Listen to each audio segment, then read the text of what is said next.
This is the English service of Radio Algeria International. It's time for the news. The President of the Republic, Mr. Abdelmadjid Tebboune, has congratulated teachers and professors on the occasion of World Teachers' Day, underlining their role in building generations. Algeria has strongly condemned the terrorist attack which targeted Thursday a graduation ceremony of officers at the military academy of Homs in Syria, killing dozens of civilians and officers. Algeria and the EU have agreed on a new cooperation program to support the development of renewable energies worth 15 million euros. And in Niger, French troops deployed in the country will begin their withdrawal as of next week against the backdrop of tense relations with the military regime that emerged from the July 26 coup. Those were the headlines, and now the news in detail from Radio Algeria International. First, the President of the Republic, Mr. Abdelmadjid Tebboune, has congratulated teachers and professors on the occasion of World Teachers' Day, underlining their role in building generations. I would like to extend my best wishes and my deep esteem to teachers and professors on the occasion of World Teachers' Day, celebrated on October 5, in recognition of their role in building generations and developing their skills, with a view to ensuring the future of the Algeria of tomorrow, wrote President Tebboune on his X account. Algeria has strongly condemned the terrorist attack which targeted Thursday a graduation ceremony of officers at the military academy of Homs in Syria, killing dozens of civilians and officers. A press release of the Ministry of Foreign Affairs and the national community abroad said that Algeria firmly condemns the terrorist attack, extending on the occasion its condolences and support to the families of the victims and the injured, and reaffirming its full solidarity with the Syrian government and people, saying it is convinced that the brotherly Syrian people, highly resilient due to the painful ordeals that they have gone through, will be able, thanks to their unity, to overcome the significant challenges imposed by the scourge of terrorism. Prime Minister Ayman bin Abdelrahman chaired Thursday a government meeting devoted to the finance, transport and interior sectors, according to a press release issued by the Prime Minister's office. More details on the government meeting in this report by our colleague Saïd Bouhazi. In the area of finance, the government examined the draft finance bill for 2024 presented by the Minister of Finance in preparation for its presentation at a forthcoming Council of Ministers meeting. In the field of transport, the Minister of Transport presented a draft executive decree creating the High Commission for Ports and setting out its missions organization and operation. This draft text implements the directives of the President of the Republic concerning the establishment of effective mechanisms for the creation of a port authority to be placed under the authority of a governor or wali. Finally, in the area of the interior, the government heard the communication presented by the Minister of Interior, Local Assemblies and Country Planning on the OSAC National Disaster Relief Organization Plan. The aim of the presentation was to review the operational status of national and local disaster relief plans from a proactive perspective, with a view to shifting the focus from post-disaster to pre-disaster risk management as part of the new national strategy for disaster prevention, response and risk reduction in the context of sustainable development. The presentation focused on national capacities and operational resources for disaster response, with particular reference to the strengthening of strategic stocks and the use of modern technologies and scientific and practical methods in the implementation of these plans, as well as the qualification of human resources to be mobilized and involved, notably specialized civil protection units, as the main players in the management and direction of interventions on the ground. Participants in the extraordinary general meeting of the Pan-African Real Estate Financing Institution, Shelter Afrique, have decided in Algiers to transform this institution into a development bank, said its manager director, Thierry Habib Han. Speaking in a statement to the press at the close of the extraordinary general meeting held in the presence of Prime Minister Ayman bin Abdelrahman, Thierry Habib Han announced the adoption of new statutes by the members of the Shelter Afrique, transforming it into a development bank. More details again with our colleague Saïd Bouhazi.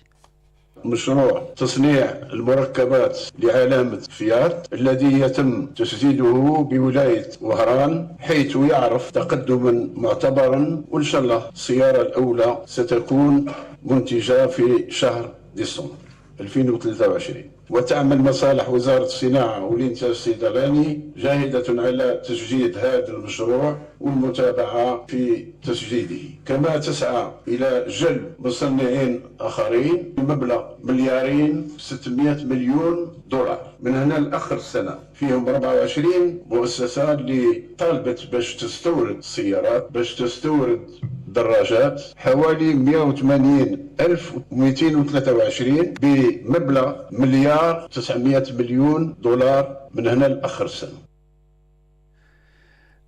Sorry for this technical cling. So now we are going to listen to my colleague Saad Bougazi with the participants in the extraordinary general meeting of the Pan-African Real Estate Financing Institution.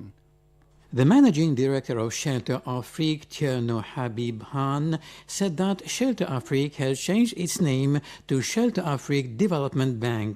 This change, he continued, is essentially aimed at creating impact in the sector by making housing more accessible and strengthening urban development and social infrastructure. This impact will be measured by criteria such as the number of homes financed and built, access to basic infrastructure, and the sustainability of construction, he explained.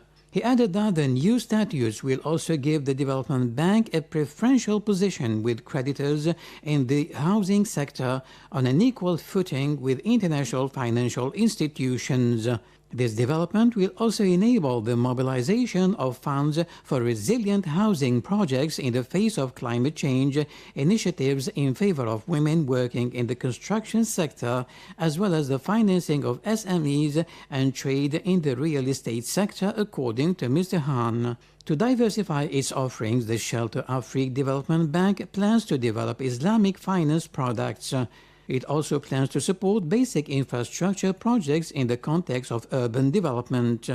Among other areas of intervention, Tierno Habib Han mentioned financing housing for migrants, refugees, and the diaspora. He also reported that he had had very interesting discussions with Ayman bin Abdurrahman, as well as with the Minister of Housing, Urban Planning and the City, Mohammed Taraq Bilaribi, on a number of aspects, notably those related to sharing experience in the field of housing, affirming that Algeria has achieved quite convincing results in this field.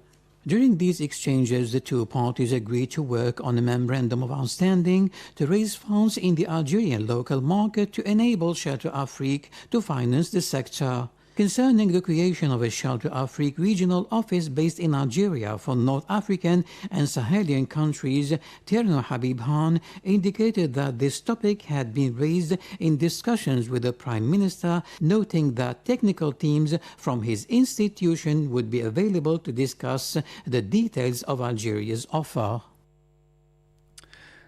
Still with the domestic file, Prime Minister Ayman bin Abdurrahman has said that Algeria is particularly interested in integrated projects likely to stimulate development on the African continent.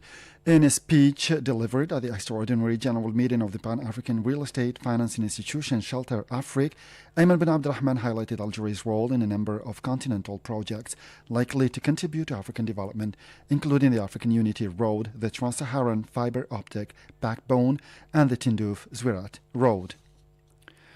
Algeria and the European Union have agreed at the meeting of the high-level political dialogue in the field of energy on a new cooperation program to support the development of renewable energies worth €15 million, according to a joint communique issued Thursday by the Ministry of Energy and Mines.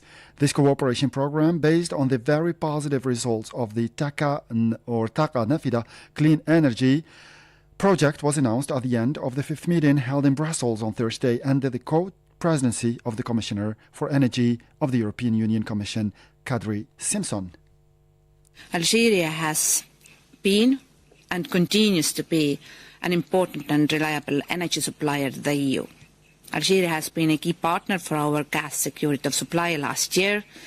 It is the second largest pipeline gas exporter to the EU and a very important LNG supplier.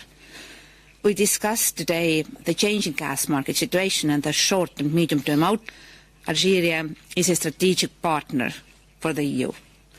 Algeria has also a strong potential beyond the gas sector, and our bilateral energy dialogue has covered all aspects of energy policy. This cooperation program is based on the priorities identified through the dialogue between the EU and Algeria, which has always been a reliable supplier to Europe, as emphasized by the Minister of Energy and Mines, Mr. Mohamed Arkab. الجزائر ستبقى دائما المورد. Algeria will always remain a key gas supplier for Europe. Algeria's commitments in terms of supply have always been solid and consistent, despite the difficult conditions, especially during the COVID-19 pandemic that impacted the world. في الفترة الأخيرة من الكوفيد التي شهدت العالم وكانت الجزائر. Algeria was a reliable and safe supplier in terms of gas supplies to Europe, not to mention the additional supplies destined to the European market. كذا إضافية بالنسبة للسوق الأوروبية. You are listening to the Minister of Energy and Mines, Mohamed Arkab. And the representative of the Polisario Front of the United Nations and coordinator with MINURSO, Sidi Mohamed Omar, described before the UN Fourth Committee or Special Political and Decolonization Committee of the UN the statement delivered yesterday by the representative of the occupying state of Morocco in the United Nations before the Security 8th session of the UN General Assembly as a discordant voice and an affront to everything that the United Nations stands for.